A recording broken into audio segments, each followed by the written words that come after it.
The streams, crossing the streams. Oh, Hey, now. it's always a fun time. Why don't we have those types? Are we going actually? Yeah, let me double check. I just don't know why we don't have those types of urinals here. Like I a mean, trough? Yeah. That would be even better. You know how they have the A trough with a mirror in front of it? Yes, perfect. But like a mirror that you would have at like a, goddamn, what do they call those? Like at a... Funhouse? Yeah, funhouse. Yeah. There you go. A funhouse. So Yeah, funhouse mirror. It distorts Yeah. the reflection. So that way... Make your shit all big. Like, Yeah. damn, bro. Dude, that'd be so dangerous because people will be drinking and then all of a sudden they look like, oh, I'm packing heat. Yeah, Oh, exactly. my Wait goodness. till she sees this. Episode 500, y'all. So we got a shot of, I don't have any idea what good whiskey is, but this is Maker's Mark that we had. Yep. Just kind of Why is he lying just around. chilling in the office? Like, I don't know. Somebody's probably just hitting it up here and there. I don't Probably. know. Yeah. someone's So very we'll- stressed. So we have Mind Bullet too. Which one do we do first? How should we do it? We should drink the Mind Bullet first, Okay. There you and go. then drink the Maker's Mark to wash it down. Use it as a chaser. All right. Yeah. Shake it up. Probably not a Get a good little idea. tap. Bink. Think. Andrew, you don't want a Mind Bullet potion No, today? no, I do not. I'm already nervous about this shot. Mm.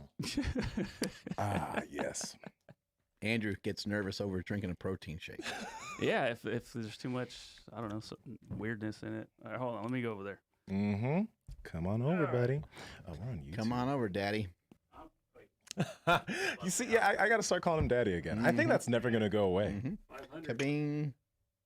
Here's the 500 shows. Ba-bing.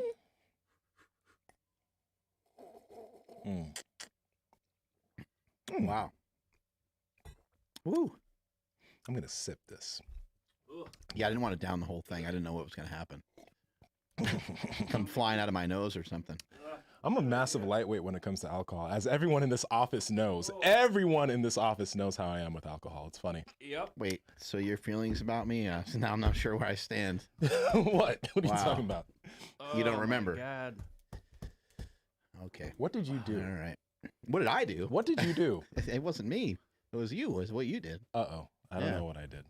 I know You I've done some... professed your love to me.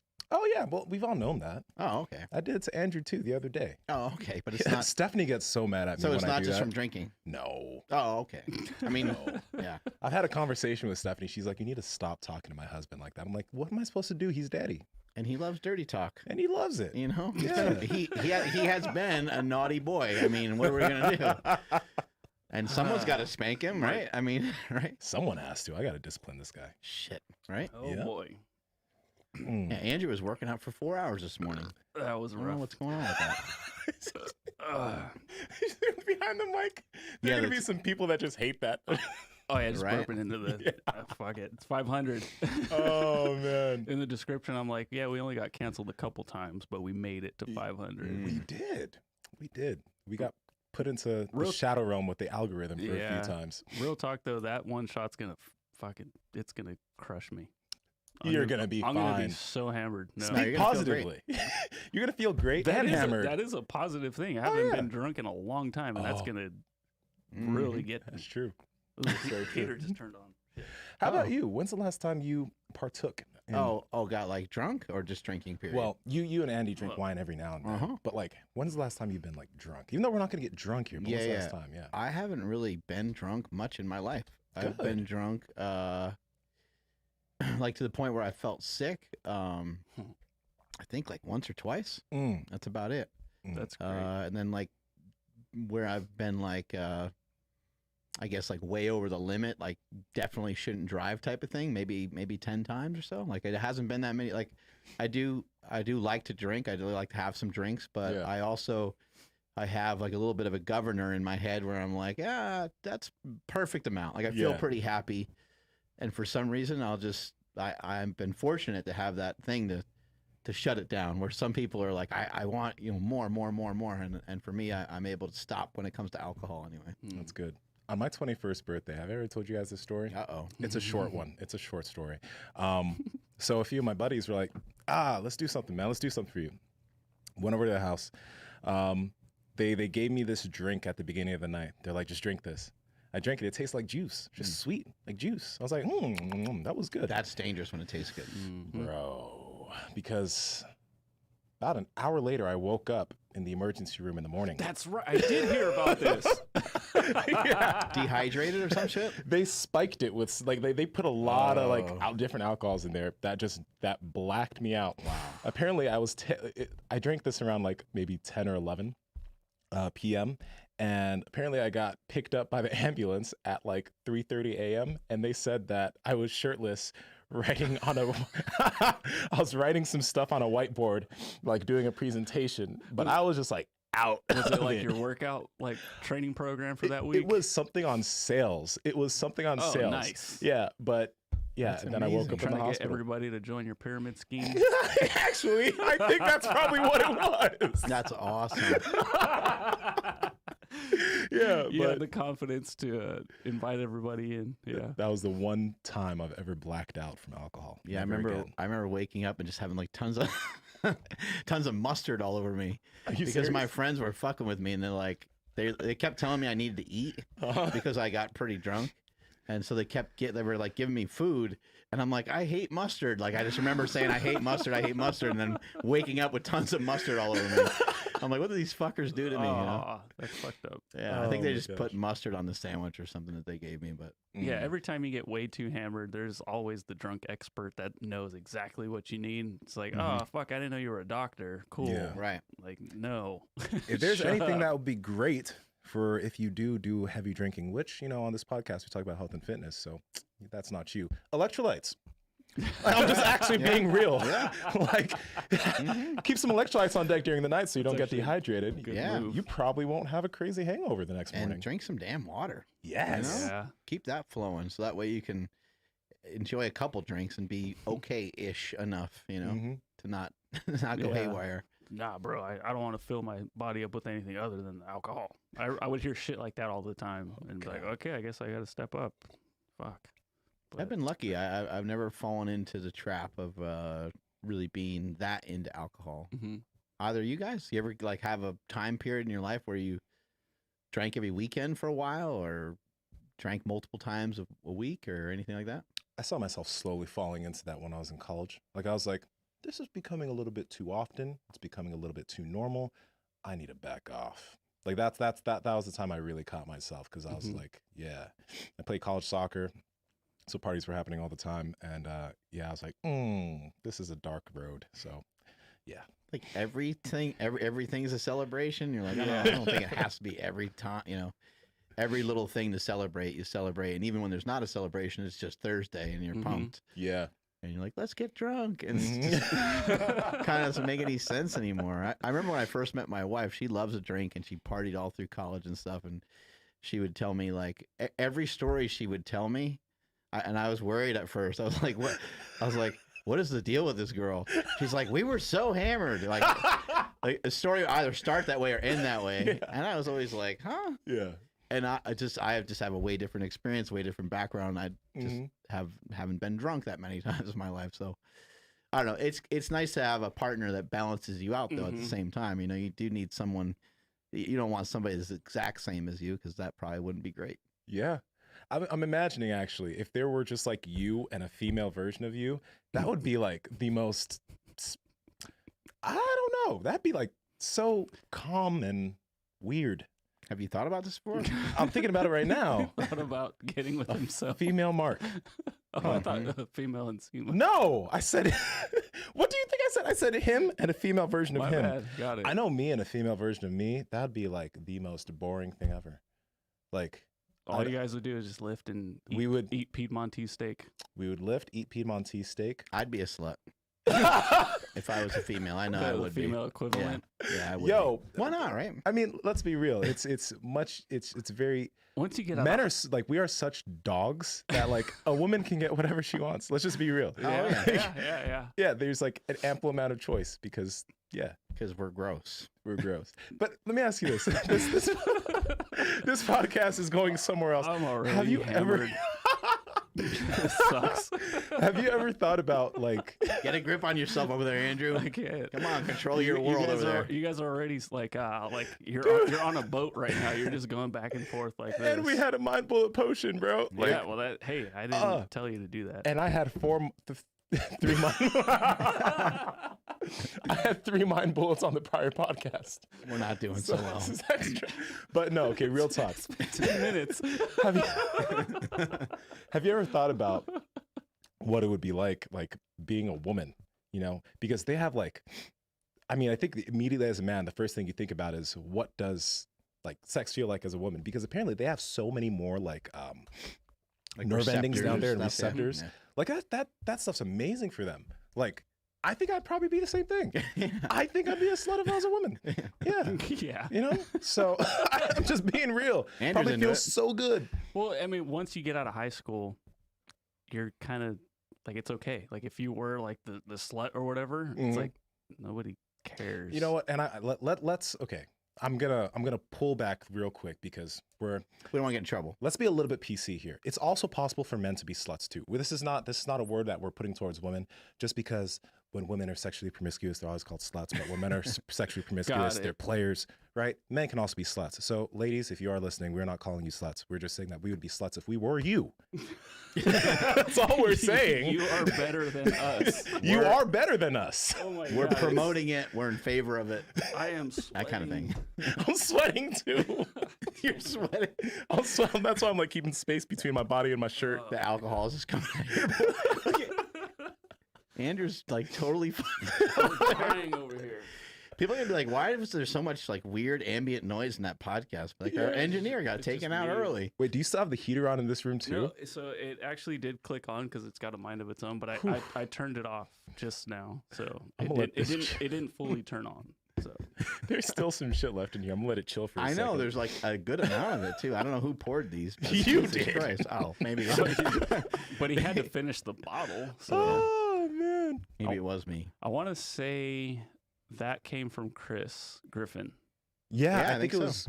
I think Charlie got it for Christmas for him or something like that, or somebody gave it to him for Christmas. I know we did some deadlifting with some, I think, whiskey, Whiskey right? and deadlifts with Chris yeah. Duffin. Yeah. Oh shit! I wasn't there to do that, but that was fun. We had That some felt wine. and stuff, amazing. right? I did 675 easy for like 2 reps.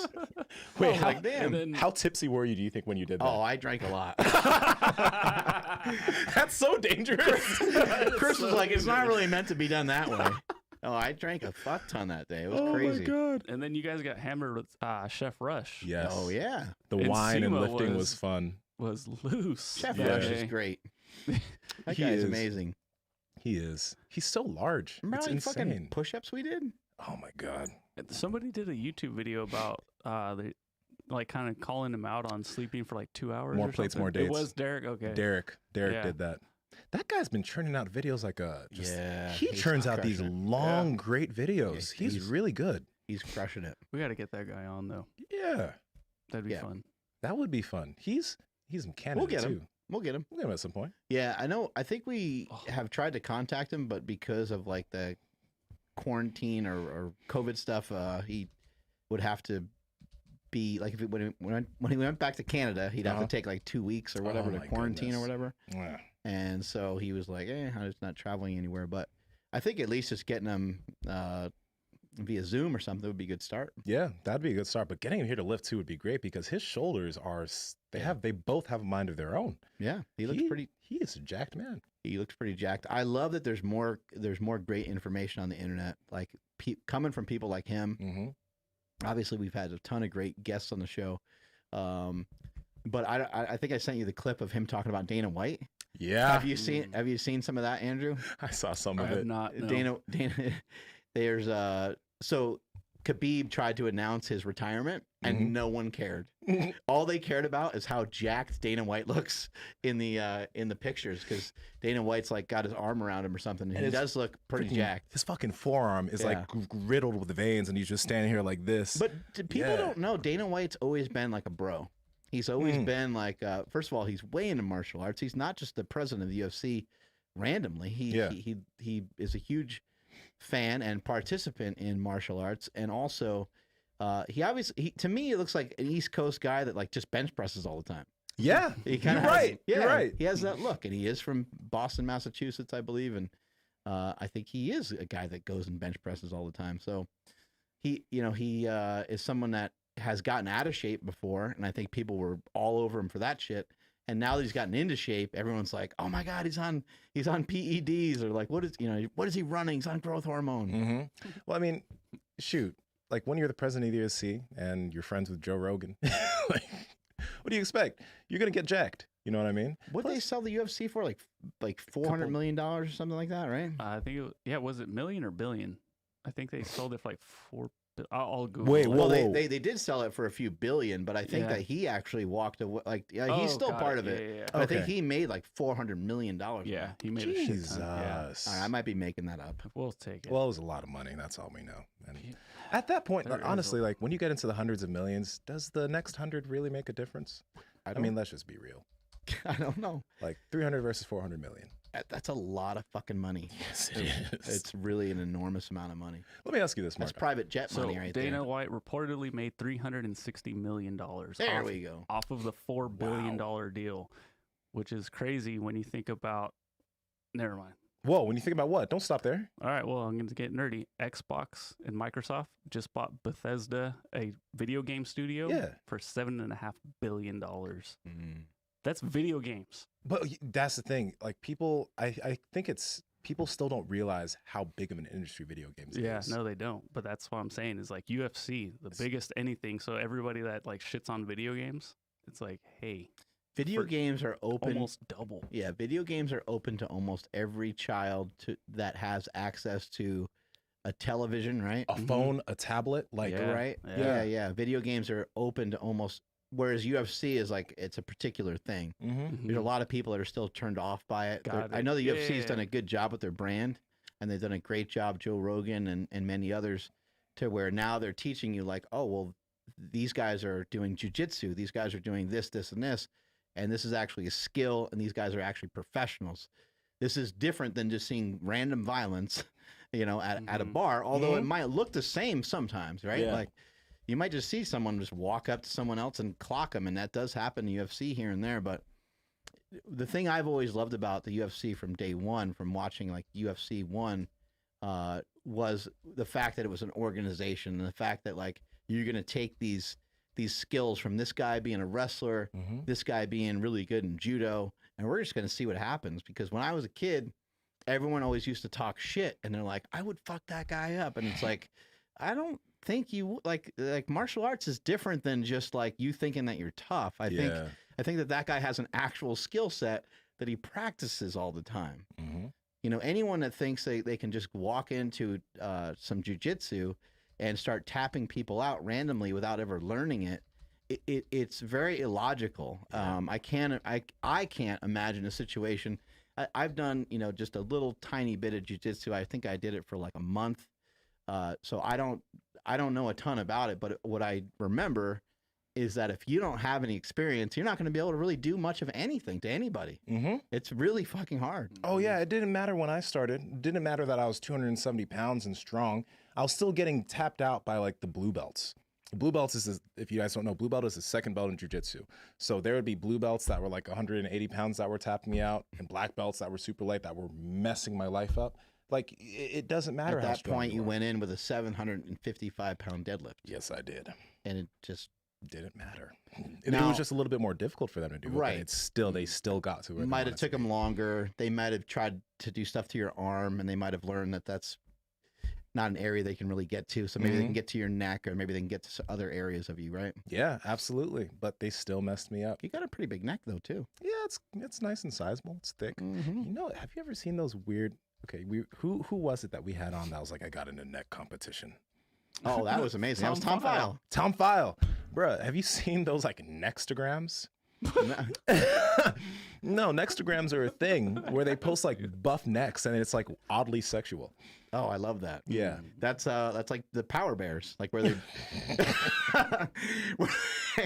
You ever see any like they like blow like cigar smoke in each other's faces and stuff? It's really weird. You're like, what the fuck am I watching? Oh, next. I don't Is it have any literally idea how I ever got to watch nextogram? it. The nextogram isn't actually nextogram, but there are a lot of Oh. different nextograms where it's like buff dude necks or necks of neck, whatever. It's just like If you own a neck harness, you are a sociopath. There's just no way that you're not. yeah, that's You- actually you, true. You got issues. How would and you need to spell see Nextagram? you need to see a professional, I think. I agree with you. I agree with you. There's no reason to do all of that. Like there are a lot of easy ways to work. Well, in the that. neck harness hurts. It like just rubs your ears the whole Mhm. time. Like you move your head, and it just keeps chafing your ears. It doesn't even work very good. Honestly, the first time I saw Jeff Nifford in a video go like this, Yeah, you're like, what? I was like, brother, I know it's science. I know it's science based. but You know, and I know, but come on, bro. yeah, there's always that factor. Oh, look who's trying to Hey, peep Carlos, in there. come on in Hey. here, buddy. There he Hey, is. what's Carlos doing? I love Carlos. I always want to like give him a hug when I see him because he's so awesome. Plus, he's helping me get into my Super happy. cryptocurrency. So There yeah, you go. we're Yeah, recording. we're currently live Hey, right now. This guy's been training, man. This guy's been training. Yeah. Looking been- great. Okay, too. let me push this shirt away because I'm sweating. How are you doing? Oh, I thought you had a boner. I was gonna say, that's definitely He a doesn't want to boner. hit you with his boner. I felt that too. I'm sweating profusely under. You know what? It's episode 500. Oh my God. 500 push-ups? No, Oh, shirtless. bro, it's episode 500. Why- You are sweating like shit. I told you I'm sweaty as hell right now. Why are you lubed up? Huh? You're lubed up. It's sweat. It's because of the alcohol. Dude, you're so jacked. Fuck you. Send that to me. Let's put that on Instagram. But yeah, no, I told you. You send Like that to me too. when I drink a little bit, it makes me sweat. So And that's your why. clothes come off. And my clothes come Apparently. off. It's a rather immediate thing. But see, now this you is guys weird. know when we say that Nsima's a lightweight. So, but you're trying to tell us and the world that this is all natty? Yes. Yes. So, All natty, bro. we've all been lifting for quite some time, and we know that this is like, it can't happen that way. Yes, it cannot can. be natural. Yes, it can. You just need spinach, kale, meat, 100 push-ups a day. Doing some pull-ups here and there, discipline, and do that for like a year, and you'll get to where I am, I think you're on including the 10. I think you're on tons of steroids. Illegal ones, too. No, what steroids are legal? Are there any legal steroids? You can get like Anavar prescribed. How would I know? Oh, really? Why are you coming at me like that? I just didn't know. I Oh, thought he's trying to flip it around on me. See how quickly he did that? I just Yeah. didn't know. I thought they were all like fairly illegal. I Since can clearly see. Yeah. Mm-hmm. Really? Yep. No, I can't tell anything. Well, I don't have gyno, which is nice. I always get there's always one guy in the comments who's like, "Oh, look at that gyno, bro." I'm like, "No, my nipples are squishy. Like, there's no hardness underneath my nipple." Go ahead. Oh my squish. God. See? Yep.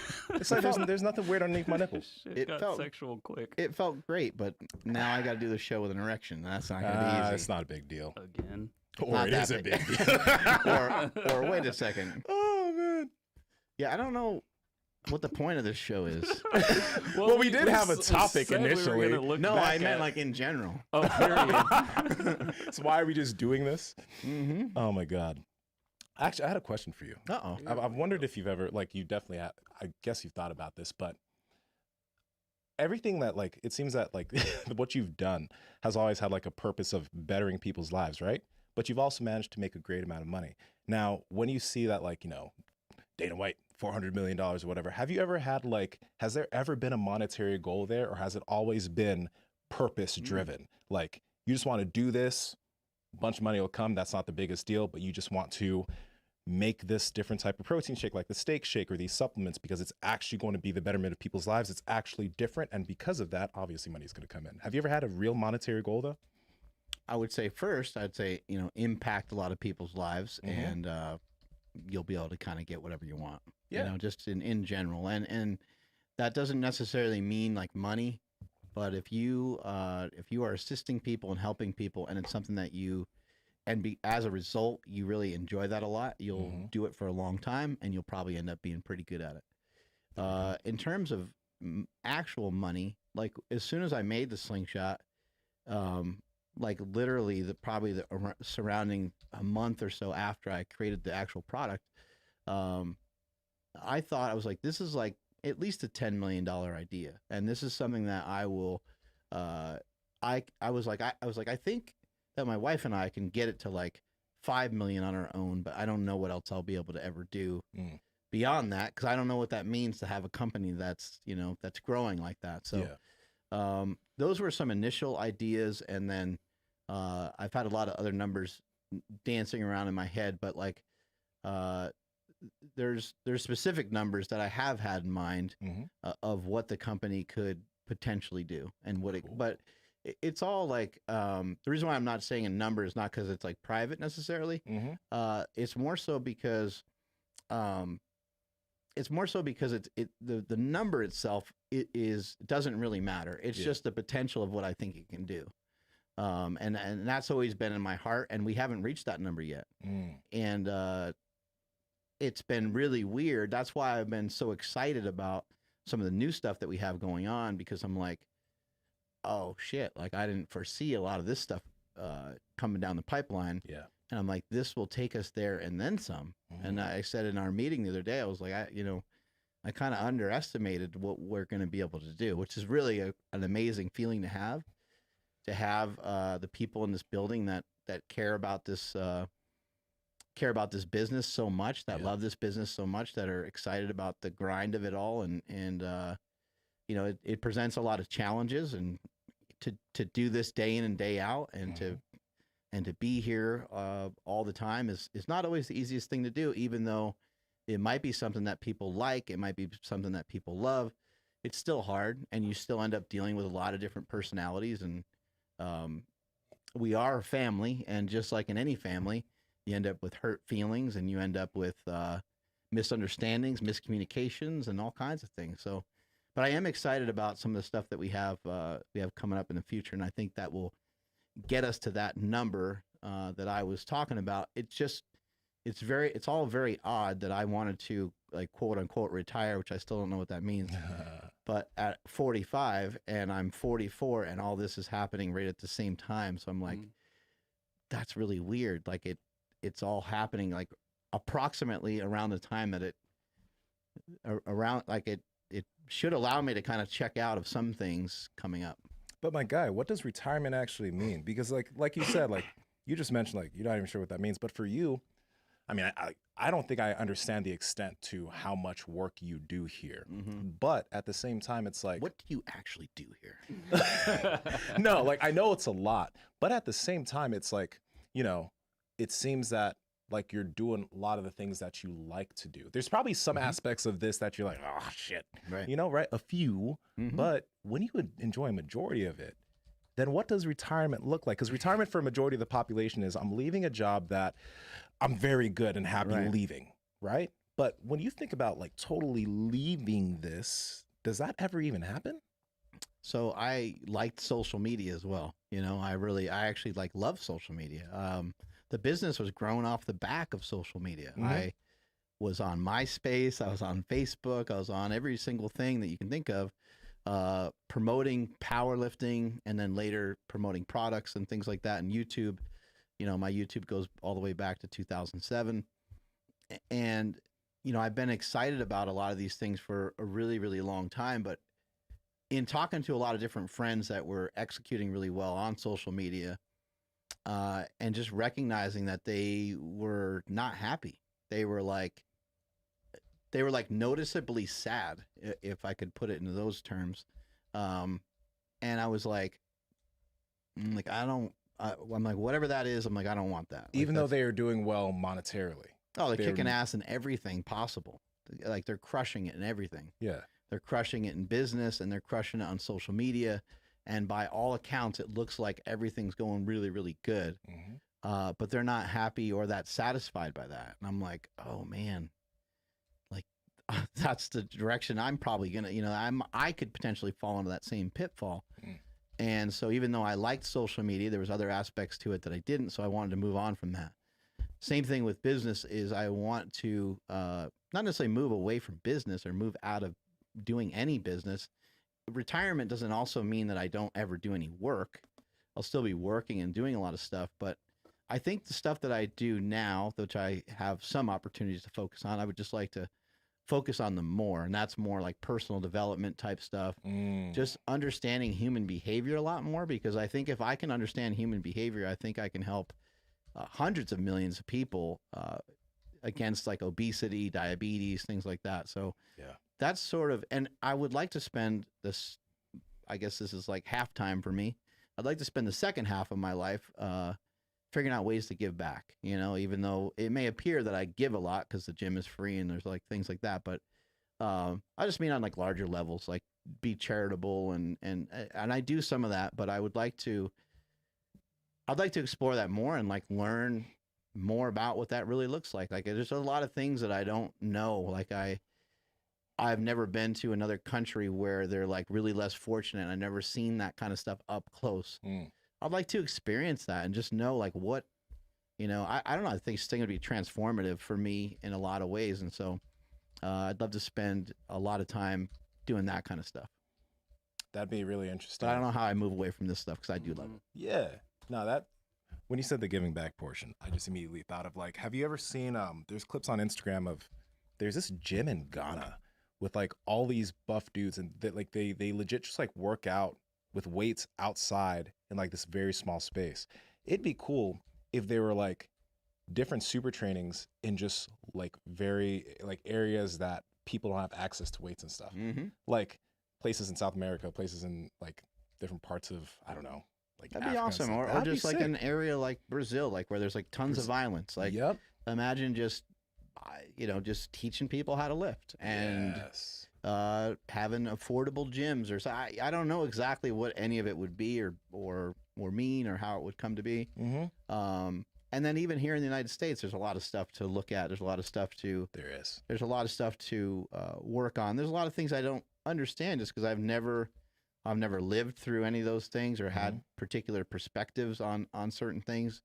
My son has talked about this many times where he wants to just go downtown one day to Davis or Sacramento and just be homeless and just kick it and just be there for a couple days and just like figure shit out. And I'm like, fuck, man, like that's amazing. Like that's really interesting. And why? The Why perspective, did he say he wanted to? I think he just would like to learn more about it. And he's like, how could I know anything about it unless I kind of go through some of it? He's just like, he's ridiculously smart. I'm sometimes like, where the fuck did you come from? There's a documentary that shows that actually. Shit, you know the name of it? I'll Google it and it'll be easy for me to find. Yeah. But the rapper from Fugees, Praz, I don't know if you remember him. Yeah. Ghetto Superstar. That was his one hit. Dude, that's a great song. Though. Yeah. That is a really good song. It is. But yeah, no, he like lived homeless for a while, and he like it shows you like he's hanging out with like dudes doing heroin and shit. Like it's intense. I'll figure it out and I'll send it to you. Yeah. But imagine if you had somebody that I just think it allows you to help people more. Yeah. Because then you can identify maybe some of the main issues, and somebody that is homeless would say, hey, I don't know if you realize this, but because of this, and this is why this happens. Maybe it could be something as simple as, in San Francisco, like the odds of you stepping in human poop is higher than you stepping in probably dog shit, right? Yeah.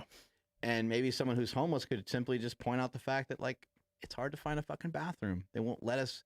These places won't allow us to use their restroom, and I don't know any great solutions to that because once you start to like mandate stuff and you put things in, like once you start to have a bunch of rules or laws, like that's not a great fix. So if you had a law that every big chain restaurant, like it's just not a great solution because then you have someone homeless, walking through the place and, why would Starbucks have to be responsible? Like it's weird as opposed to another business. It gets to be strange really quick. So anyway, I just think like, trying to figure out ways to get exposed to some other things that this world has to offer would be really, really cool. And some travel and things like that.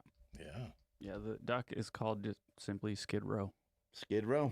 Writing it down. It's on Amazon, but you can also get it on, what is it called? Tubi TV. Tubi TV. Yeah. It's free.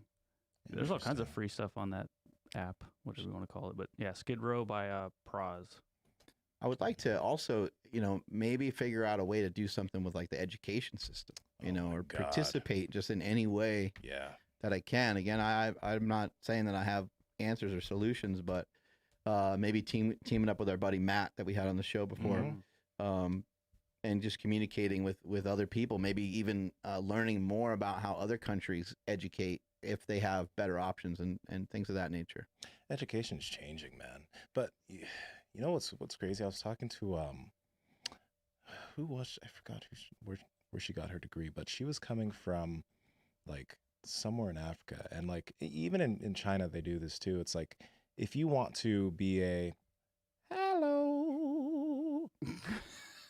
I was like, be a what? If you want to be a hello. No, like if you want to be a doctor and that's what you decided that you wanted to be, you finish high school and you go straight to school to be a doctor.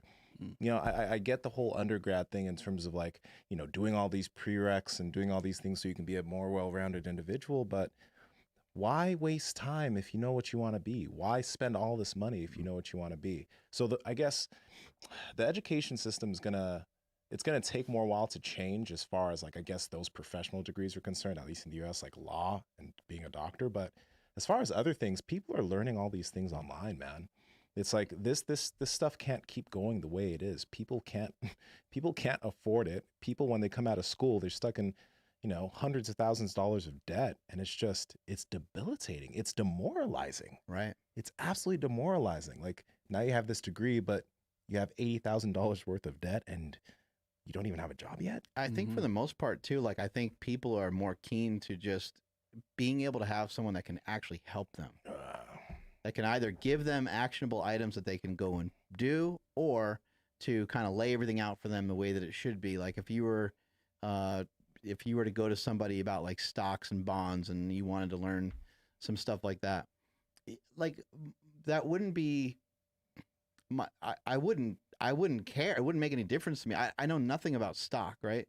So it wouldn't make any difference to me whether the person was like college educated. Like that would be, I would just think like having a college degree is not something that would amplify the amount of information that they're going to be able to give me about this. Like I would rather that they've been successful. They've helped take a lot of people from one spot to another, and they had progress.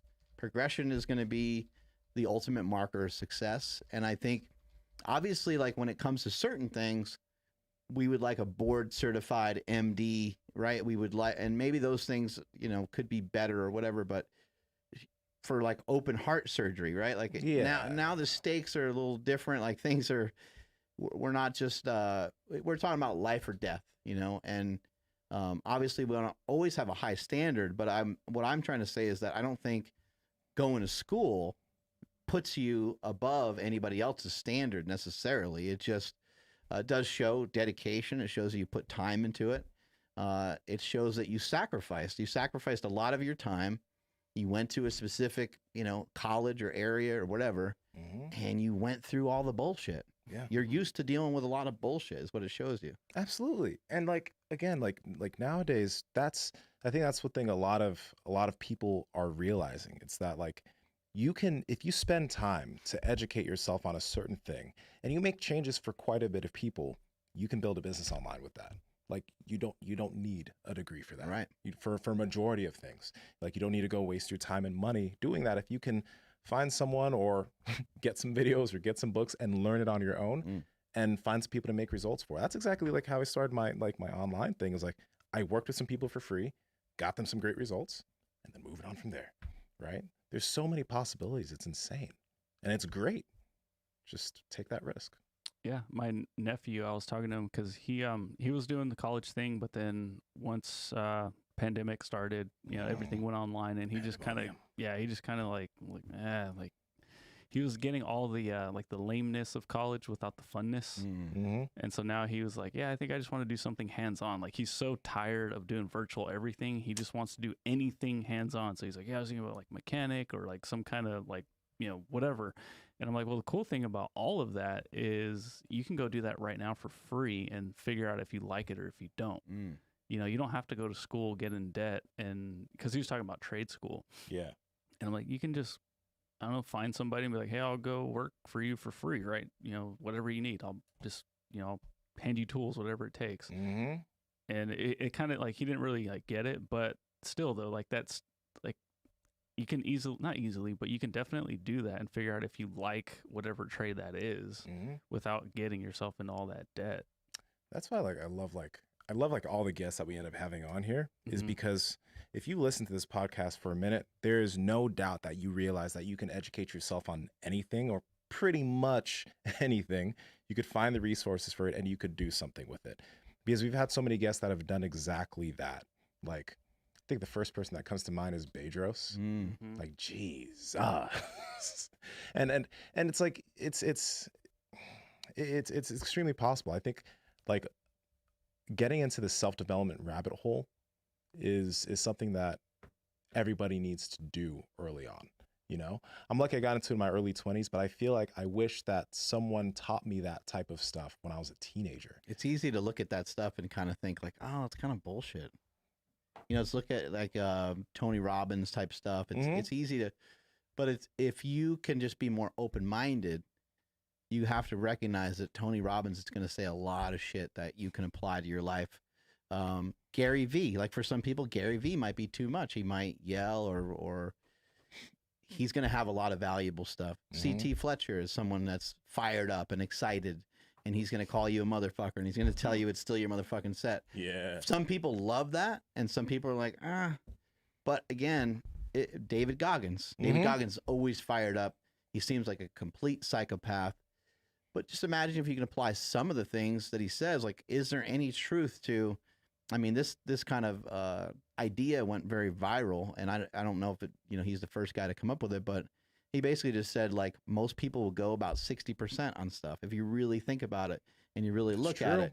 And he's like, I know this because I was 60% in on a lot of shit, and I thought I was 100, but once I cranked things up, I recognized like, oh man, you just basically went a little bit above halfway. You've never felt the real pain of what it's like to go 100%. And so, but like, could we all learn from that? Could we all learn from like, hey, go all in on this thing, go all in on this set of leg press, and, you know, do rather than doing a set of 20 because you had a preconceived notion of how many reps that you could possibly do, go until like you just feel like you literally can't do another rep. Yeah. And it's very rare to go to a point where you literally can't do another rep, because most of the time you're just like, that's not very safe. Yeah. But look at Tom Platz, one of the guys that had the best leg development anyone's ever seen. There's a lot of videos of him just dumping weights off his back. He wasn't scared of that. He was like, this is part of the process. I'm not saying everyone needs to go to that. I'm not saying everybody needs to be that intense, but it's great to brush up against that and say, okay, I know what that's like. Because we know full well, like on this podcast, like you can make great progress in that 70 to 80% range in just about anything that you do. Yeah. And you could take your time and you can move a little slower, but you better know what the 100% feels like as well. Like there's shit to be learned from everybody when it comes to personal development. Yeah.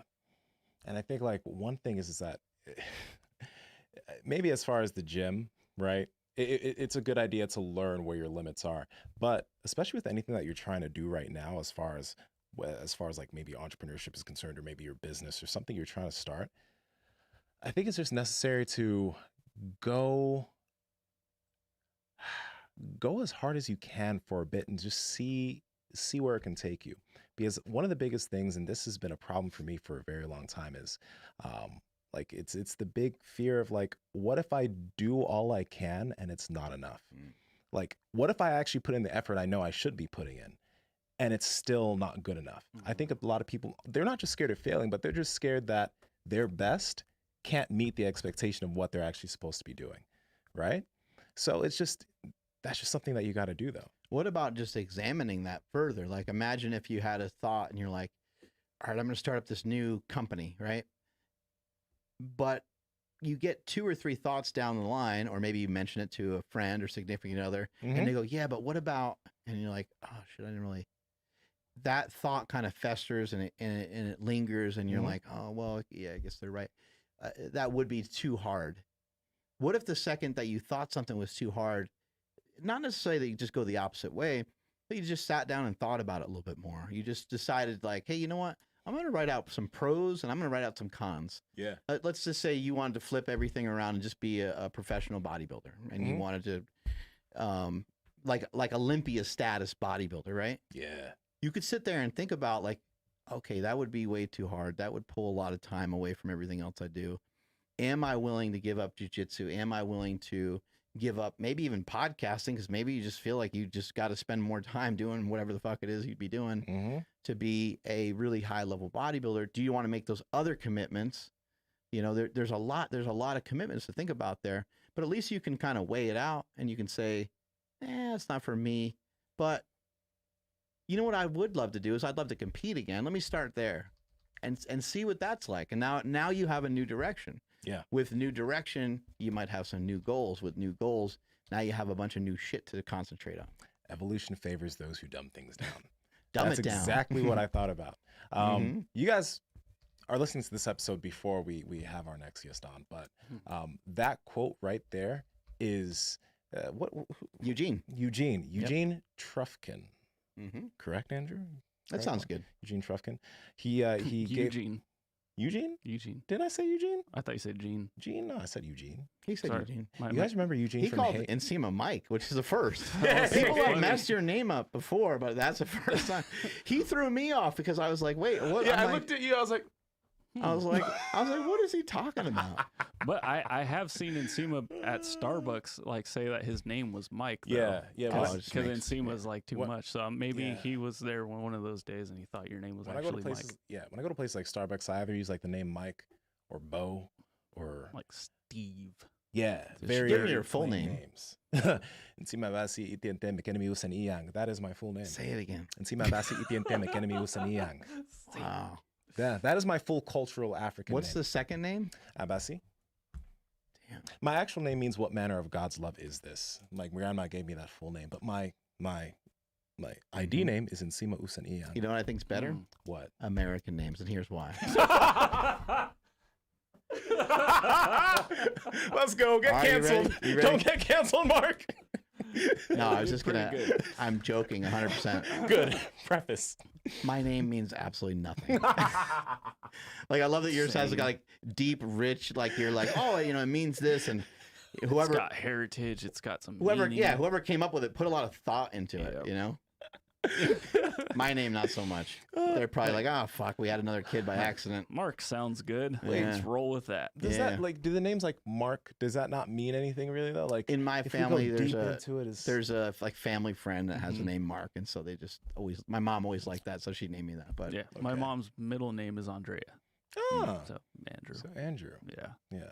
Everyone in the chat's just wondering if you're natty. Oh, guys. And I keep telling them that you're on creatine. So. Guys, I'm what you want me to be. Oh my God. I am what you want me to be. That plays into the next question, whether or not you're like an escort. Am I an escort? Yeah. Bruh, shoot. You would definitely make a lot of money. I don't know if I would, though. I don't know if I would. Because you wouldn't charge people, or I just could do that job for free. Escort, like you mean like escorting people to their seat? Kind of thing? Like, you know, like escorting old ladies across the street. I don't know, that's an usher, right? That's different. I think so, yeah. Oh. No, I had a homie when I was a personal trainer back in the day, fucking 6 years ago. He was like, so old. He was like, bruh, okay, I got to talk about the ways I've been aged. But yeah, he was like, bruh, I make so much money stripping. I was like, pause, wait, why are you just telling me about this right now? Like, why are you telling me that you're a stripper too? Why are you bringing me in on this? He's like, dude, well, I got a group and we add you to the group. You know, we sometimes do these bachelorette parties and we can make so much dough. I was like, probably could though. It's awkward. It's not my cup of tea though. But yeah, he was making bank. It's crazy. Yeah. But no, I'm not an escort to answer your questions. No. Okay. No. Very insulting, I imagine. Damn, the most thumbs downs on a video ever after you said that. Yeah. Oh, man. Yeah. Just breaking people's hearts. But on that note, I do think that those industries are necessary. Baggins just said meaty escorts. Meaty? Meaty as in MEATY? Yeah, because all that Piedmontese. Oh, yeah. Yo. Don't we love Piedmontese though? I love Piedmontese. I love Piedmontese. I made a flat iron steak in the air fryer. No, you didn't. But I didn't let it thaw out. I just cooked it pretty much straight up, pretty close to being frozen, and it came out like crunchy, and it was extra salty. It was so good. Yeah. I was surprised because I'm like, no, you got to let it thaw out. You can't cook meat when it's still cold. Like, it's got to be room temp and blah, blah, blah. I ate some Piedmontese yesterday with nothing on it. Really? Just wanted to taste just Which a flat steak? out flavor. Natural. The center cut ribeye. Oh, Well, that's a in good. that That's a good case, one yeah.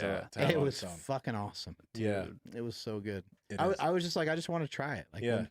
I always dump a lot of salt on everything or a Lots. bunch of ingredients or whatever, and I was like, I'll just go with just salt, and it was fantabulous.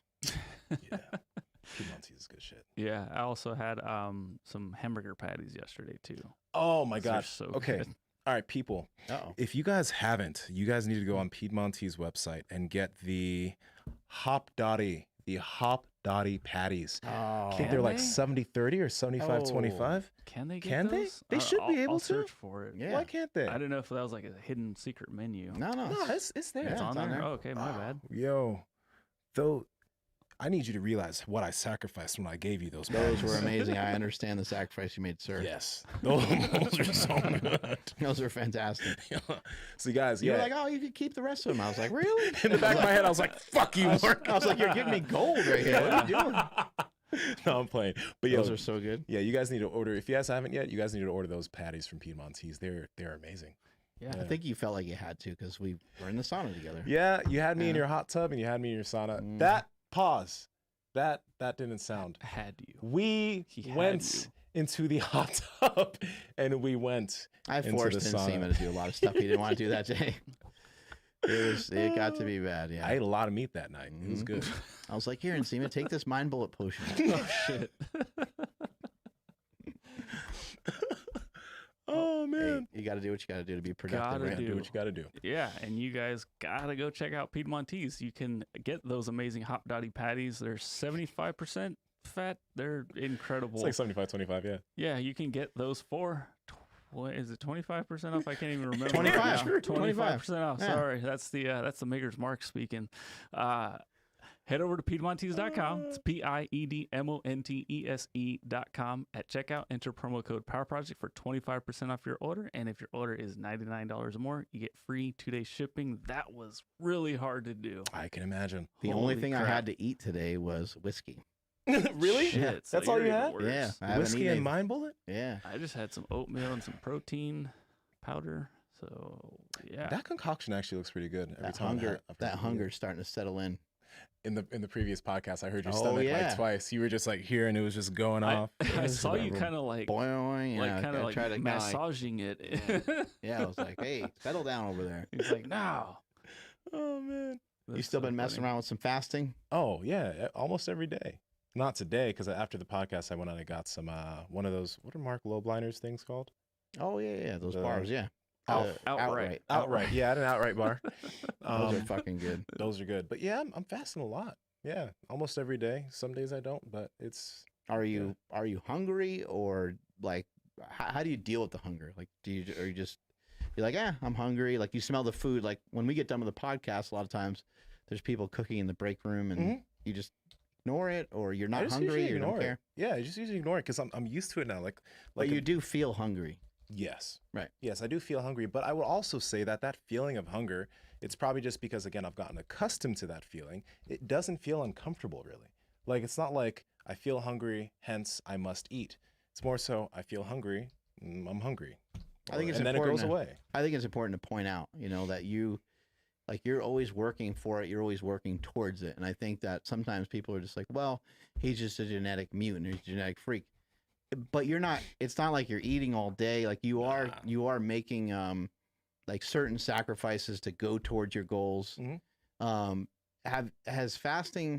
Have you felt any of the like mental side of fasting? Like, do you feel like more alert and things like that from fasting, or like Yeah. what are a bunch of reasons why you do it, I guess? So, yeah, man, like when I first started, like, was it 3 years ago now? I don't remember. But it was a few years ago. I wasn't trying to do it for like body composition benefits. I was just doing it because I heard people in the biohacking community talking about, oh, when I do fasting, I'm actually able to focus longer on work and I feel more, I feel more alert and more just like in the zone when I'm getting stuff done. So that's why I started doing it. Now, I actually do feel that when I am fasting, I'm going through the day and I'm having to sit at my computer, I'm just having to do stuff.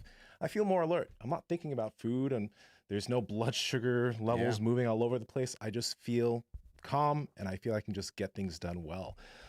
So I do feel that. I also, again, I mean, this is something we talked about, but I don't feel like whenever I think about food or food comes around, I don't feel out of control anymore. You know, before when I would eat throughout the day, so I'd eat breakfast, a snack, or whatever, I'd always be thinking about my next meal, and like I just didn't feel in control of hunger.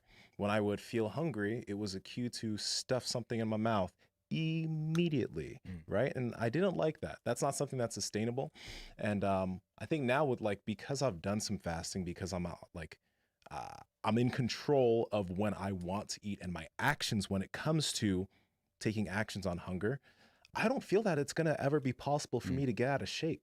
Being perfectly real, just because it's my hunger cues do not control the actions I take. And a lot of people, they turn to food for comfort. They turn to food because they're hungry. It's like, I think our last podcast guest had a very good insight into that. He was like, you know, when people don't feel in control of certain other things in their life, whether it be their work or whether it be their relationships or whether it be whatever they do, well, they do have control over what they eat, how much they eat, and it obviously makes them feel good. It's that place where they feel good, they're in control of it, so that becomes a comfort thing. At this point, I enjoy food, but it's not a thing that brings me comfort. It's not something I turn to for any type of emotional reason. It's just because I'm kind of hungry. He mentioned that unhealthy people can't make healthy choices, and that's really powerful. And it sounds maybe a little too black and white, but I understand his perspective, because if you're unhealthy and you have a lot of unhealthy practices, it's really hard to kind of turn all those things around. It's going to take you a really long time. One thing I love about like fasting or no carbs or something like that, I love the idea of like, I'm not going to give myself a giant list of rules to follow to be on a diet. I'm not going to measure. I'm not going to weigh. I'm not going to do A, B, or C. And I'm not saying any of those things are not effective. They've been proven to be effective by millions of people many, many times over. So those things are effective. But I like the fact that you can take a quote unquote diet break if you wanted to. But I think that if you're going to take a diet break, you still need to have some sort of rule. Like, I'm going to continue my exercise, you know, depending on body fat composition, you could have less rules. If you are on the higher end of body fat composition, you might need to still have more rules, but you can ditch some rules for a while. Let's say you're a keto person and you're just tired of it. You just don't want to eat the amount of fat. You don't want to eat just the way you're eating. You're tired of bacon and cheese and eggs and steak and whatever it is. You can now make a shift and you can start eating leaner meats, and you can but instead of like having a ton of rules, you can just say, I'm going to utilize some intermittent fasting and I'm going to eat some carbs. I mean, just really, really something really super simple. I brought a lot of fasting back in to my diet, and I feel amazing. I fucking love it. It works. It works so quickly when you utilize it, and it also will work even. I think it can work even better when you go through some time periods where you're not using it. Yeah. Absolutely. And you know, when I was doing the flexible dieting thing like 4 years ago, like when I was really focused on the whole IFYM thing, whenever I'd hear about like paleo and fasting and these things, and people would talk about the evolutionary aspects to it, like how we didn't used to eat this way, but we used to eat that way, I was always like, well, that's kind of BS. But when it comes to fasting, and even when it comes to paleo, like that argument does make a lot of sense. Like if we didn't evolve eating all day long like we're eating right now, right? Like it just makes sense that we'd have better condition, we'd be able to digest food better, we'd have a better lifestyle. Like I think it is very odd for every single day. Like there are days that I don't fast, there are days that I think it's not good to fast every single day, but at the end of the day, I do also think it's kind of weird to be eating all day long. You know, whether it's 6 meals, 8 meals, or whatever. And I know, like, guys, do what works for your lifestyle. If that's keeping you in shape, stay doing that. But at the same time, like, it does seem kind of weird to always be having something going in your face during the day. Automate your health goals is what our guests, you know, people here on the next podcast from Eugene, automated health goals. I think that's an amazing term. That's great. What are some ways that you can kind of shortcut some of your health goals. I mean, he talked about what he does before he takes a shower. He puts a bunch of his food in the oven, and he puts his rice in the rice cooker. And by the time he comes out, the food from the oven is, I mean, that's genius. Very, very simple. I mean, I'm just trying to think. He said it takes 5 minutes. I'm trying to think like if that's realistic, but I think it is. I think that could take, it could take probably maybe more like 10 minutes to kind of prep the food and put it in like a Pyrex or whatever you're going to put it in and put it in the oven. But that's fucking easy to do. Absolutely. But man, like that just got me thinking right now. When I prepare, like if I think about a normal meal sometimes, let's say like I have one of those Bibigo packets of rice from Costco that I have to warm up in the microwave for 90 seconds. And then I season my Piedmontese steak and throw it in the air fryer for 20. That all will take me 2 minutes seasoning, 3 minutes to do. Right. Like, okay, I season it, air fryer, click, put it in the microwave, click, and I'm going to eat it in 20 minutes, but I can do whatever I want to do everywhere else. Like email, text, whatever you need to do. Cooking is not stressful at all. You know what I mean? Don't have to meal prep. Don't have to do any of that. I love what he said about like it's like no like time at all for meal prep. Like he's literally, I forgot the exact term that he used, but I was like, oh shit, that's actually really good. Yeah. Because while you're, I mean, like if let's just say you do watch Netflix every night, it's like, well shit, just throw some food in the oven and then you have that for tomorrow for lunch or whatever. Yeah. So I thought that was cool. Like, you know, you don't have any time. Like, cool, you don't need any time. Yeah.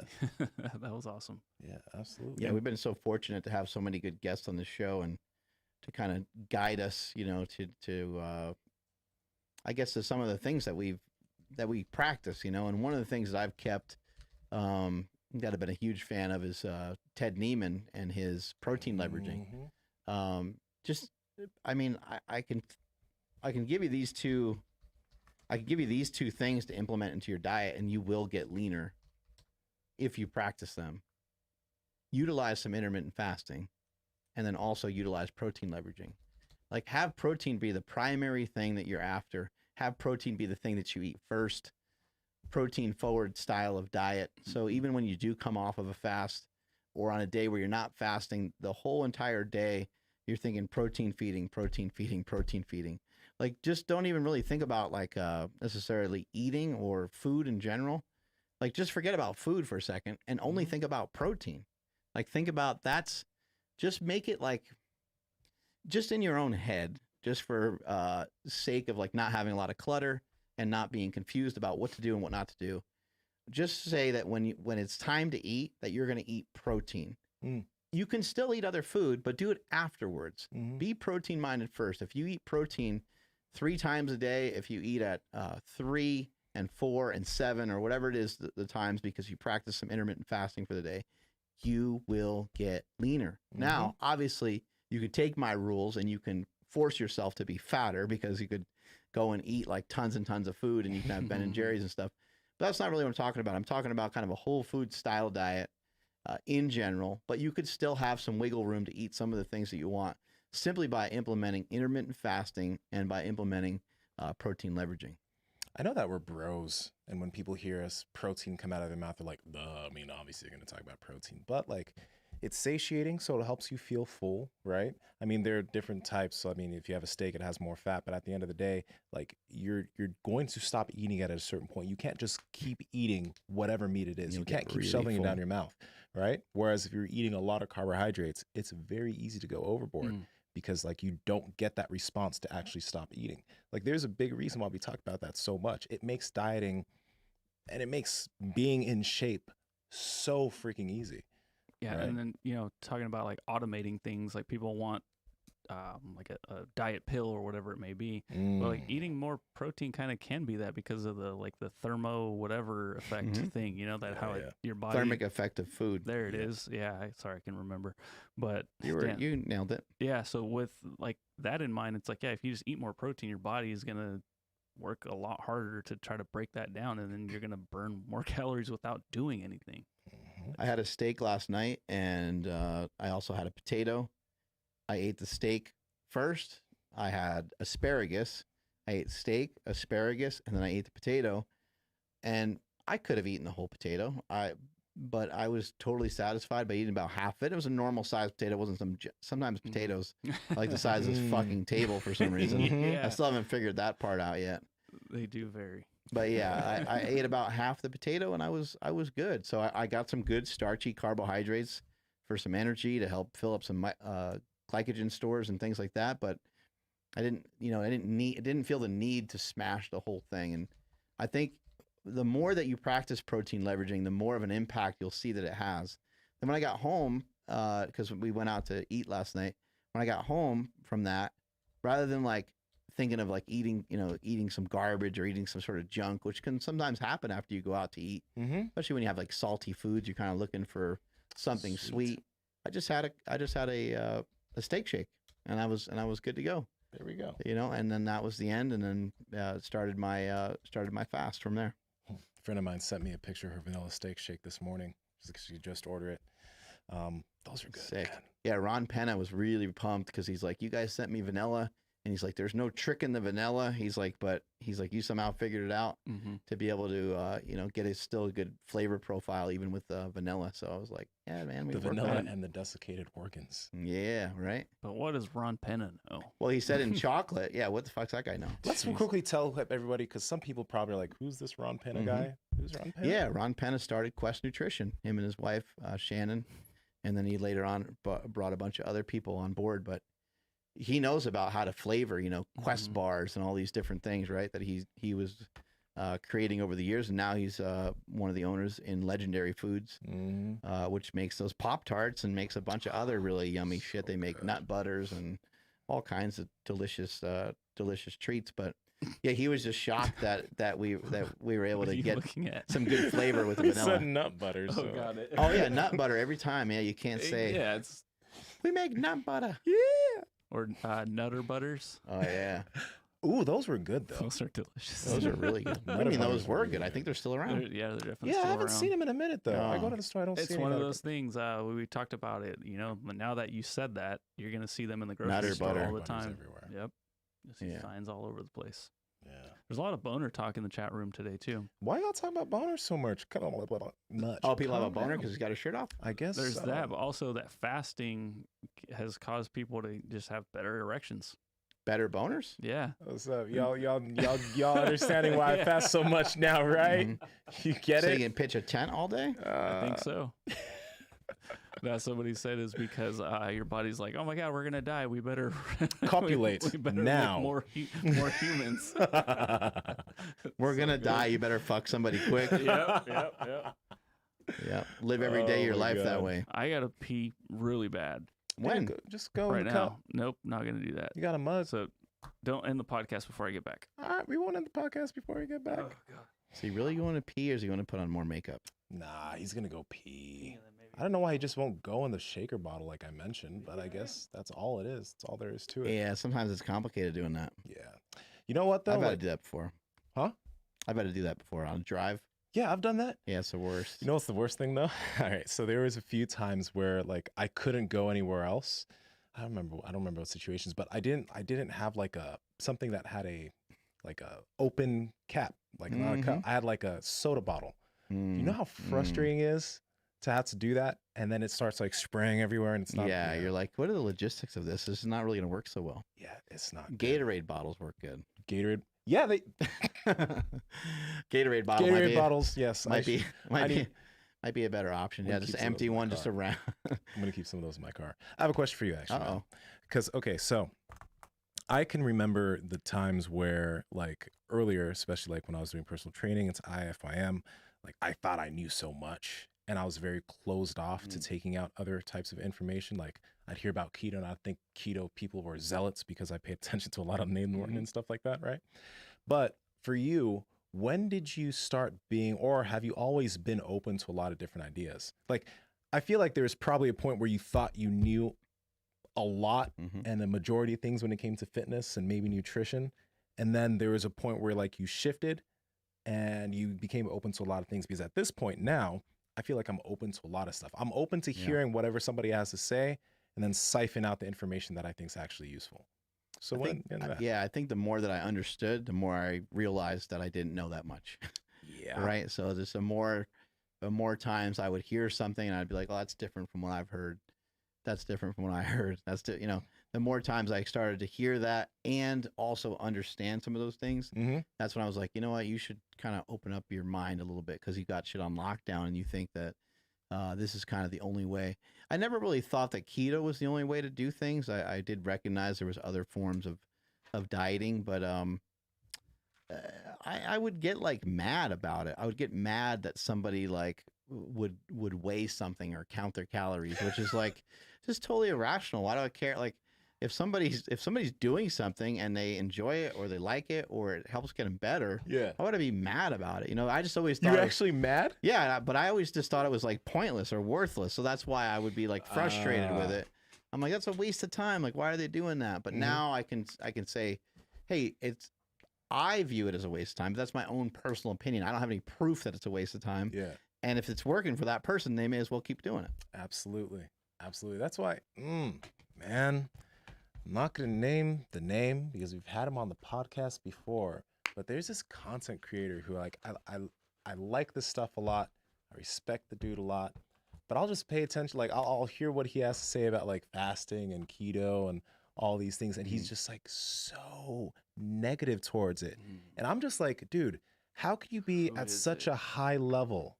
Like, how can you be doing this stuff at such a high level and like have this influence over all these people and share this information with all these people, but you're really shitting on things that is very useful for a lot of the population. You're shitting on a lot of ideas and eating patterns and all this that is very useful for people. How can you do that, man? You got to understand that there's a lot to this, right? I've done this a lot in my life where I have created a belief, and then around that belief, I insulate it so that it can't be cracked open by anybody else. And I'm like, you know, this is my belief, and this is the only way to do it. And all these other ways are dumb. But what you do when you do that is like, you're better off rephrasing probably a lot of your beliefs almost with a question mark at the end, where you're not really that sure about it. Because truthfully, like, we're not really sure. I can say I know God exists, right? Or I can say I know God exists. Right? Like, I think sometimes some people are so attached to certain beliefs, especially when it comes to religion, that they would never do that. They wouldn't even say it messing around the way that I just said it right there. But I think that you want stuff open-ended, and if something's a question, now it opens up a discussion, or at least you to take other observations or other criticisms or other circumstances into play, rather than you just made that statement. Once you make a statement and you put a period at the end of it, that's now your belief. Like, that's exactly what you believe, and that's it. Like, like I'm Republican, you know, and it's like forever. Like you're just that for you believe in a subset of a bunch of things that the Republican Party believes in. For how long? For you know, you're 20 now. You're gonna believe it till you're 40, 50, 60, 70. That doesn't really make any sense. You're going to believe all the same things that you believe. Your beliefs should be able to shift and move around. And the real key, I think this is a huge key to just life in general, is to move your ideas and shift them around so you can have more favorable emotions and reactions towards those things. So beliefs are things that can be shifted around real quickly.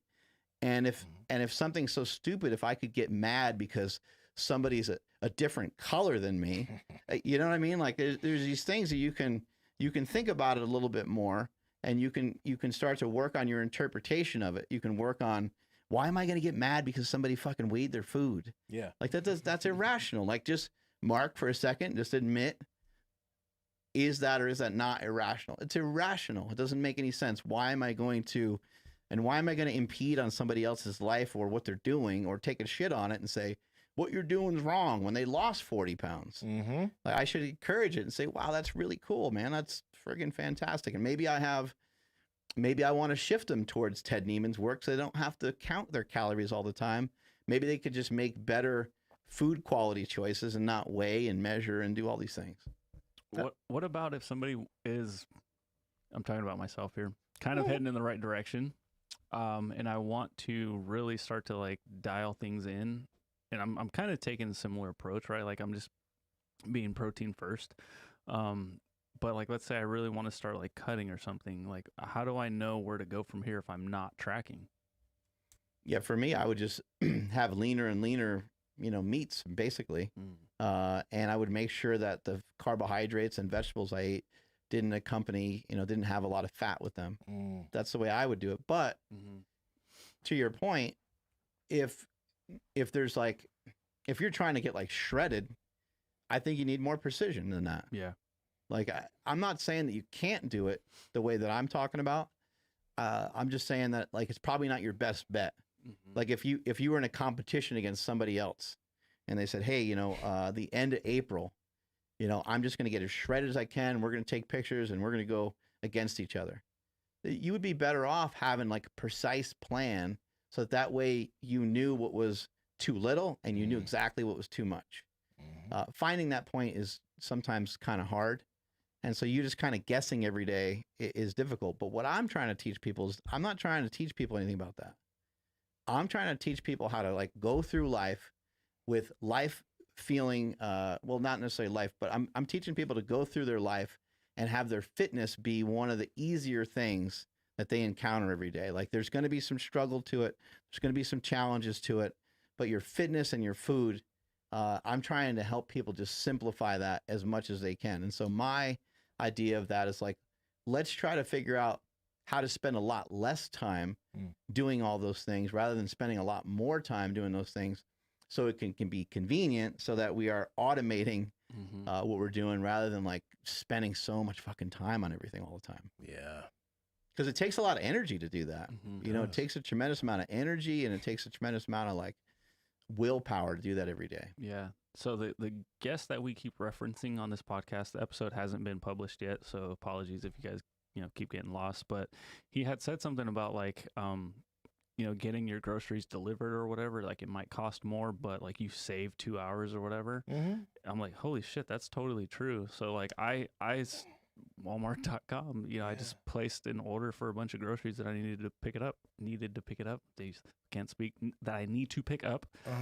Gonna pick them up tomorrow, but yeah, I was like, oh shit. Like, I've been mentioning stuff like that forever. Like, getting some Icon meals or whatever your favorite absolutely. company is. Like, just try.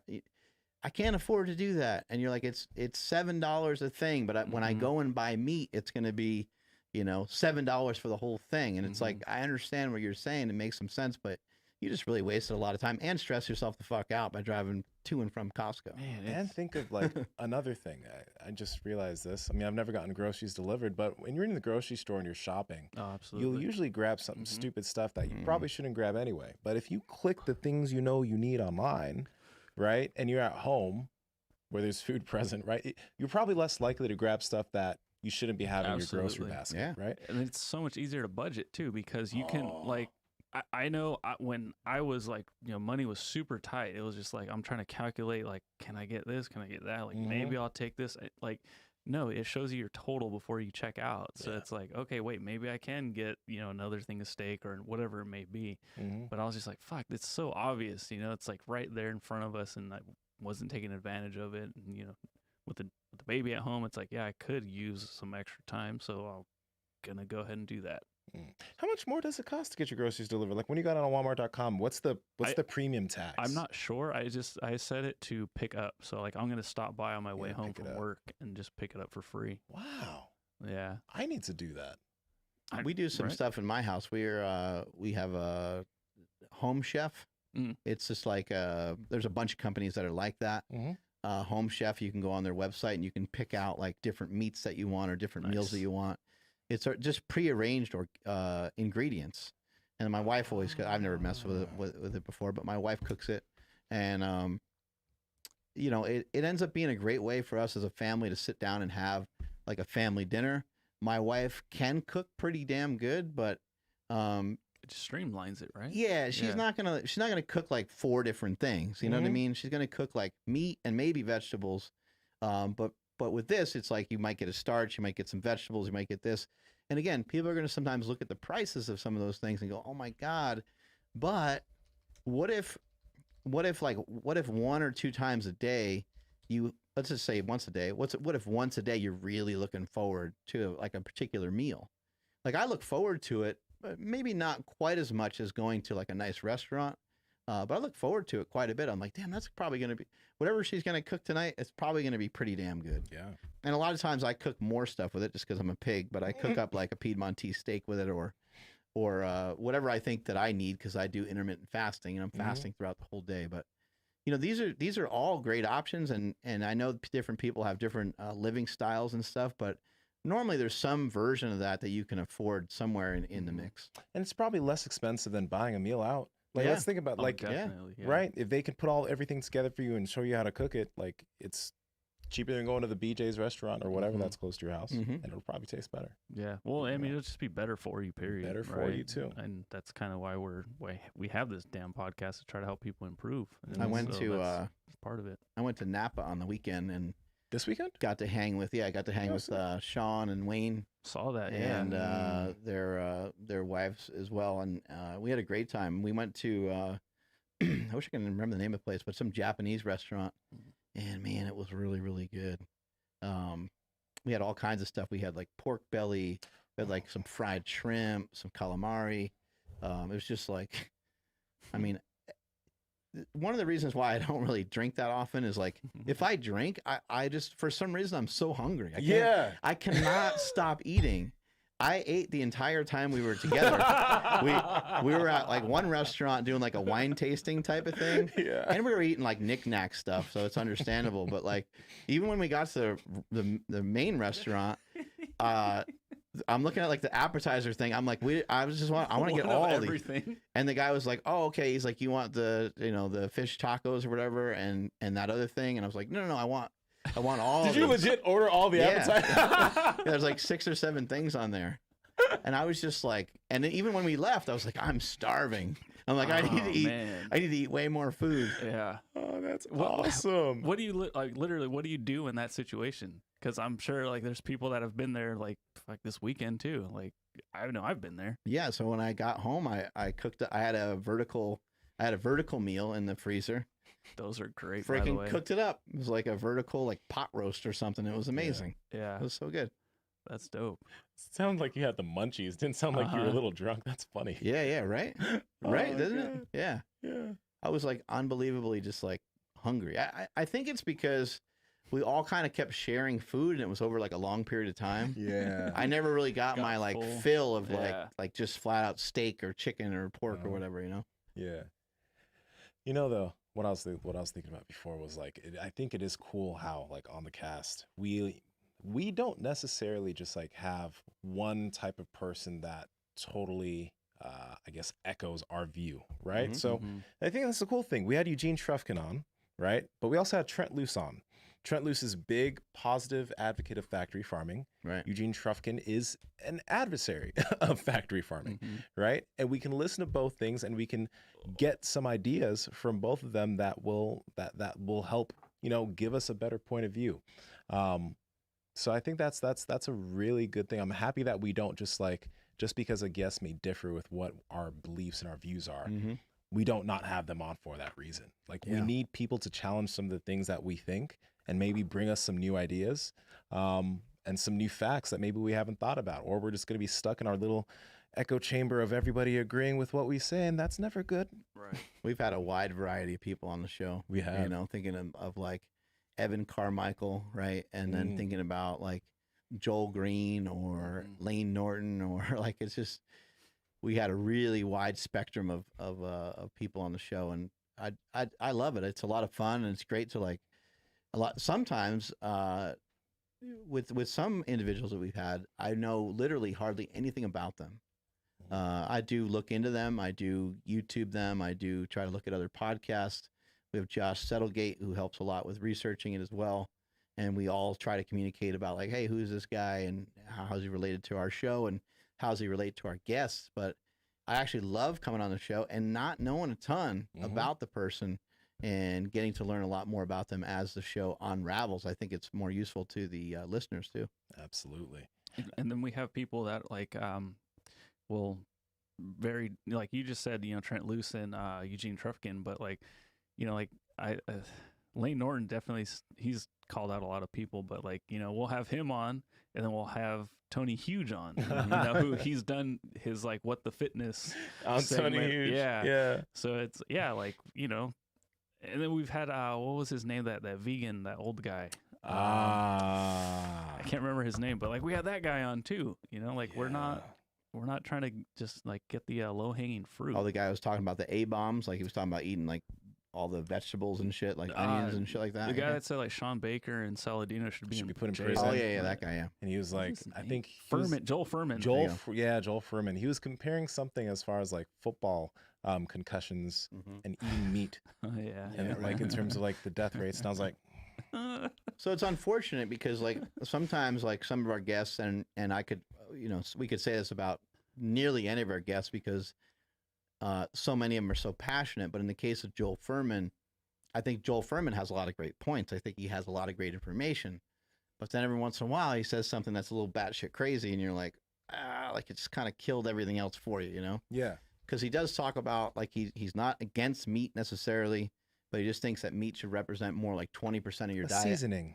Yeah, I think that for a lot of people that don't move around that much, them eating a shit ton of vegetables and not eating a lot of like oils and butters and fats and meat makes a fuck ton of sense because a lot of people just don't really exercise that much. They don't love exercise. They don't enjoy it. So therefore they don't do much of it. And so I think he had a lot of great points, but sometimes people kind of, they slow down their own progression by, you know, kind of saying those kind of crazier, outlandish things. And we see the same thing with some of the other people that are in nutrition where they'll cite this one particular study to make a point, and then the next sentence will be like, studies are fucking dumb, you know, and you're just like, wait a second, you know, let's try to figure out like what your actual message is, you know? But yeah, you know, then there's a big thing to remember that Joel Furman, even though like we may have disagreed with some things he put forward, if somebody followed that, they'd get healthier. They'd probably be able to get to a decent body composition and lose a lot of weight, and they would be healthier and they would live longer because at the end of the day, he, just like us, we're on that journey of trying to figure out what is the best way we can live the healthiest lives possible for as long as possible, right? So that's a big thing to remember there.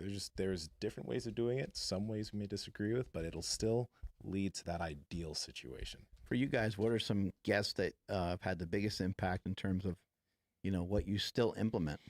Oh, man. Well, if we're just talking, we've been going on about it, but initially Knees Over Toes guy, just because like, yo, he's also recent too. It's Yeah, very recent. But I think a lot of the way that I look at fitness through doing this podcast has kind of changed from the pure, I want to be as big and strong as possible, to I want to be as big and strong as possible while also feeling as good as possible. So I want to do all of this while my body feels great and while leading towards longevity and other aspects. So guys like Brian McKenzie and Patrick McEwen, right? Focusing on breathing.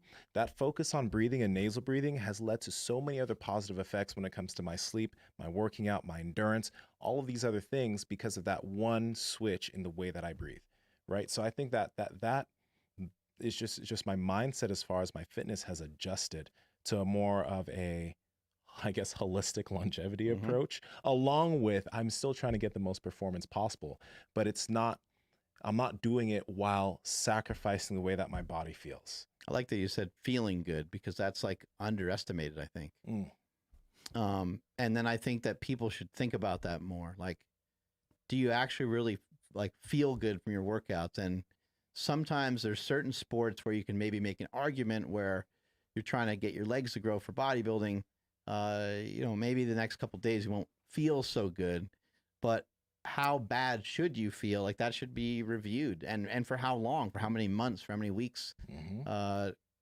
Like I just think back to a lot of my lifting, and I'm like, I think I made a lot of mistakes in thinking that, and I don't regret any of them. They were probably important for a lot of reasons, but being able to pass the knowledge forward onto other people is like, I don't really know if you need to go through a lot of that. Like you can be sore and stuff, but like, I don't know about, you shouldn't be sore for 5 days.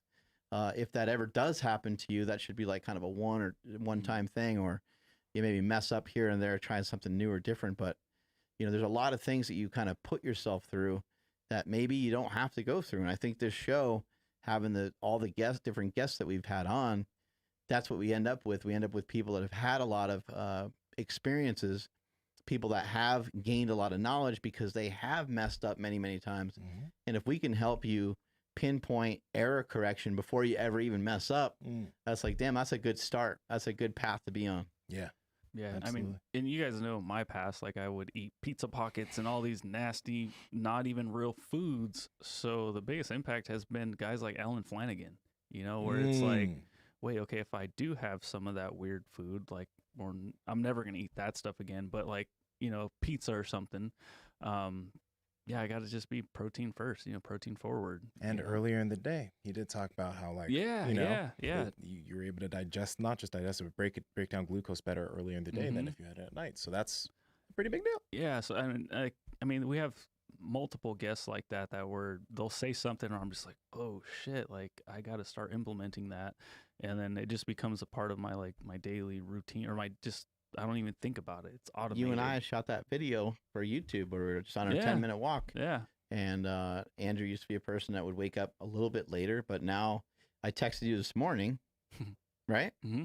I texted Andrew this morning, and I was like, hey, I'm heading to the gym to work out. He's like, I'm halfway through. You know? And, maybe a couple years ago, you would wake up at 6 or 7. At the time I texted you this morning, I think it was 7, and you were already halfway through your workout. Yeah. You sometimes are waking up at, what, 5? Something like that? Yeah, today I actually woke up at 3.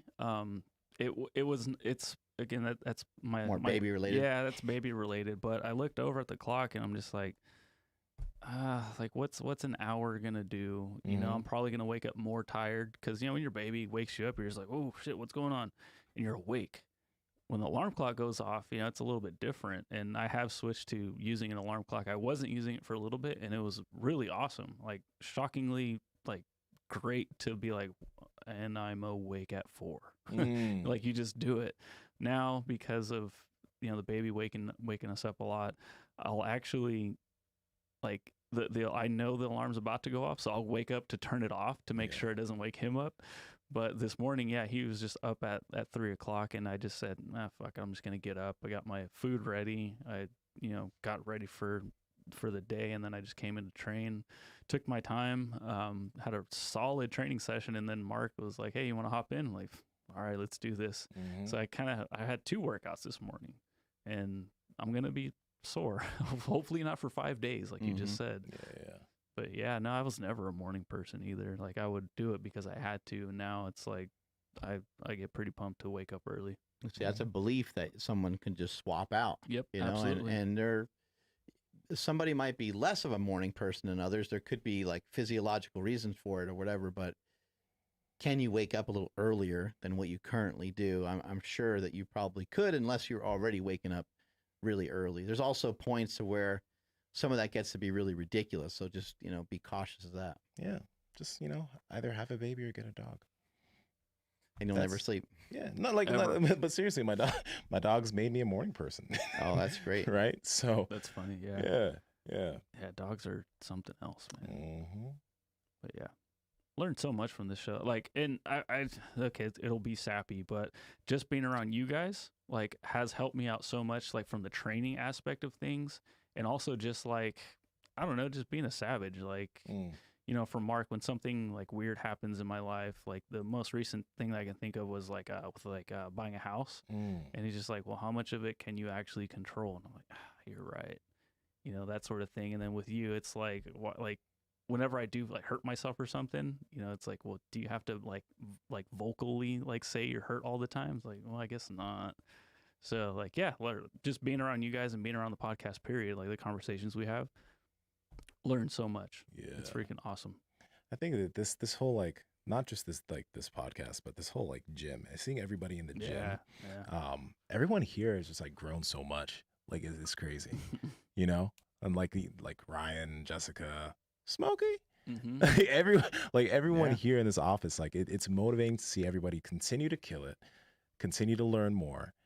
And it's just like everybody continues to level up here, and it is sick to be around. And you have no other choice if you're here. Like, it's either you level up or Get left behind. you get left behind. Get left in the dust. Mm-hmm. You know, I think like what you're referring to about like maybe not being a morning person or saying like, you know, here we go again, my back, or those kinds of things. These are things that, again, I feel like they end up being statements that you say, and then they become, not to be too weird about it, but it becomes like part of your body. It becomes part of like, it's like your body can't help but hear you, or your body can't help but to feel the way that you're interpreting life, you know, the way you're interpreting the experiences. So your body, you start to kind of like wear it, you know, and you start to really feel it. And you're like, this is going to happen again, or I'm always this way, or I'm always this person. Why do I always do this? Why do I always do that? And those, I think it's Richard Dawkins that wrote the book about the memes, and he's the creator of the word meme. And an anti-rational meme is something that will propagate itself, and it wants to live onward, but it does so without the one thing that can change it, the thing that's most vulnerable to, and that's criticism. So an anti-rational meme of saying, you know, I will always be fat, like I'm always stuck this way. I'll never be able to learn that. Like all these things, they're not actual facts. They could be things that you feel that you're experiencing, but your feelings aren't always all that factual. Your feelings don't always tell you exactly what's going on. So sometimes when you're kind of making these statements, you know, just pull back a little bit and say, is that really rational? Do I always do that? Like, goddamn, you always go 3 or 4 days on your diet and cheat and then blow it. Do you actually always do that, or are you being a little bit hard on yourself and that doesn't actually make sense? Maybe you do mess up here and there, but that's okay to recognize that. And then, I mean, everything is just about error correction. You correct an error. No one's ever going to be perfect. One of the things that makes human beings so impressive over the animals that are on this earth is our infinite ability to make errors. We have an infinite ability to make errors, and so that's why we're so much further advanced than the fucking animals are, or at least we think we are. Yeah. It's so a huge part of it. Yeah, I think it's like everybody should take that and like say take some action on that statement right there, because it's like the self-talk that you give yourself. I truly believe that the things that you say to yourself, negative or positive, will come to fruition at some point. If you say that, oh, my job's so hard, your job's gonna continue to be hard. Yeah. You know? But if you're like, my job's challenging, but I do like challenge, and I'm able to grow with challenge and make progress, that's what's going to be able to happen. Like you really, really, really, like when it comes to this, when it comes to fitness, you need to learn how to reframe every aspect of what you do as to take it out of the negative. That's a big thing. How good will it feel when you have the proper skill set? And how good will it feel to beat that challenge? Yep. You know, I had Carlos a couple days ago asked me a bunch of questions about a bunch of different things. And I was talking to him about how the first time I squatted 1,000 pounds, like I just started smiling as I was like doing the lift. I started like laughing. I think I stuck my tongue out or something weird. But like when I got to the bottom of that lift, I was like, fuck yeah. Like everyone else in here probably thinks I'm going to die, but I'm going to come back up with this because I feel even stronger. For every inch I went down, I felt more and more powerful, and I felt better and better rather than the reverse of that. And a lot of that is just, you know, time and time again, giving yourself the self-talk that your body needs and doing things that are more useful to yourself rather than things that are harmful. I could have just doubted myself. And I'm not saying that, you know, when you're prepared for a moment, you're kind of either prepared for it or not. The hype and all that stuff, it really doesn't matter a crazy amount.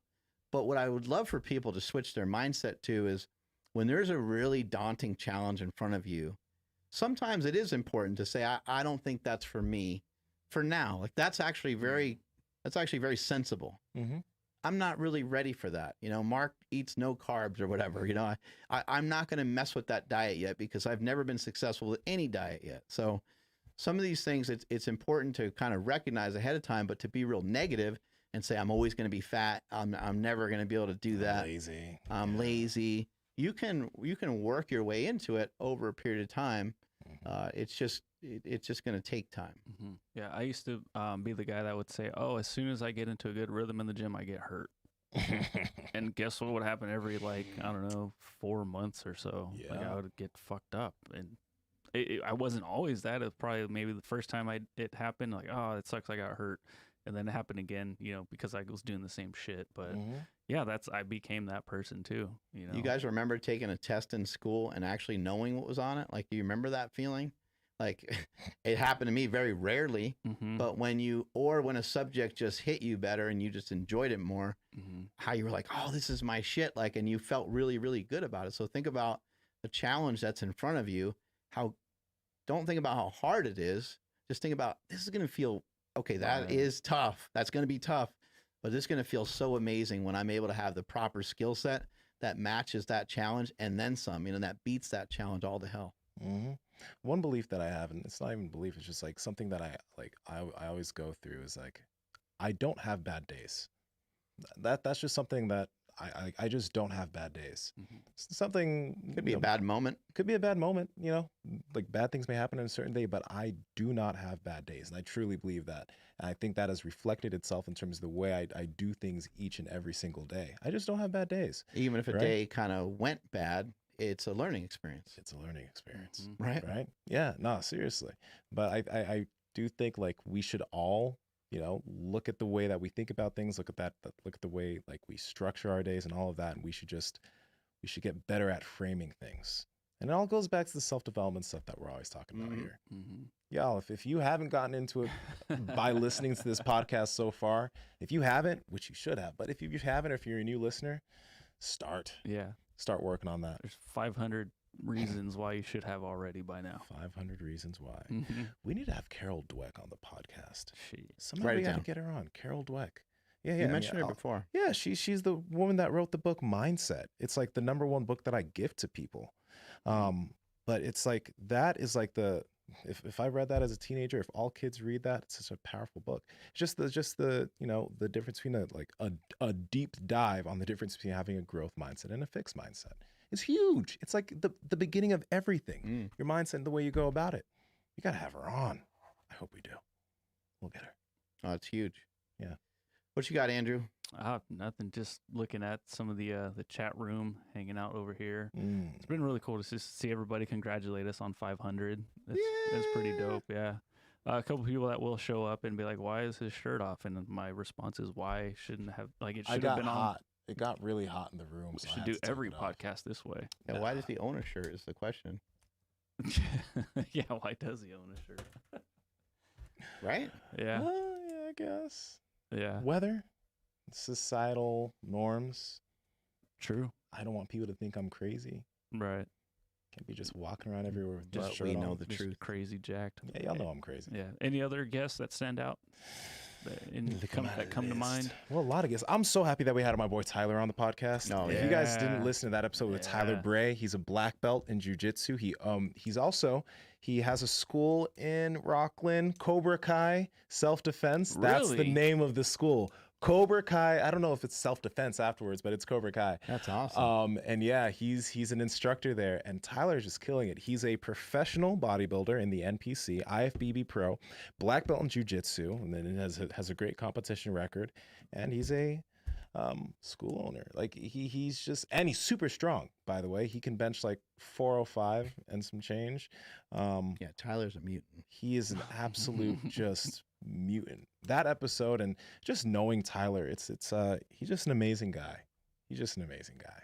I think that's one episode that I really dug. And he just gets it. Like when he was training here, like it's been a minute since I've seen him, but like you know, he's just helping everybody wherever he can. You know, at the time I was trying to get ready for a photo shoot, and he was like showing me how to pose and stuff, and I'm just like, damn, like an IFBB Pro, like, you know, IFBB Pro, right? Or okay, so IFBB Pro is showing me how to like, holy shit, like, this is dope. Yeah. So that's cool. Yeah. All right, Andrew, take us on out of here, buddy. I will. Thank you, everybody, for checking out today's episode, along with all of the other episodes, 500 of them. 500. Yeah, along with Saturday School, the Meathead Clubhouse, and then 10-minute walk talks, if you guys remember that back in the way back days. Please make sure to follow the podcast at Mark Bell's Power Project on Instagram, at MB Power Project on Twitter. My Instagram, Twitter, and Clubhouse is at I am Andrew Z. But sincerely, thank you guys. Really, really appreciate you. Thank you so much. Yeah. Nsima, where are you at? We love you guys. We love you. At Nsima Inyang on Instagram, YouTube, Clubhouse, and TikTok. Yeah. At Nsima Yin Yang on Twitter. Thanks, y'all. 500 episodes in the books. Strength is never weakness. Weakness never strength. Catch y'all later. Bye.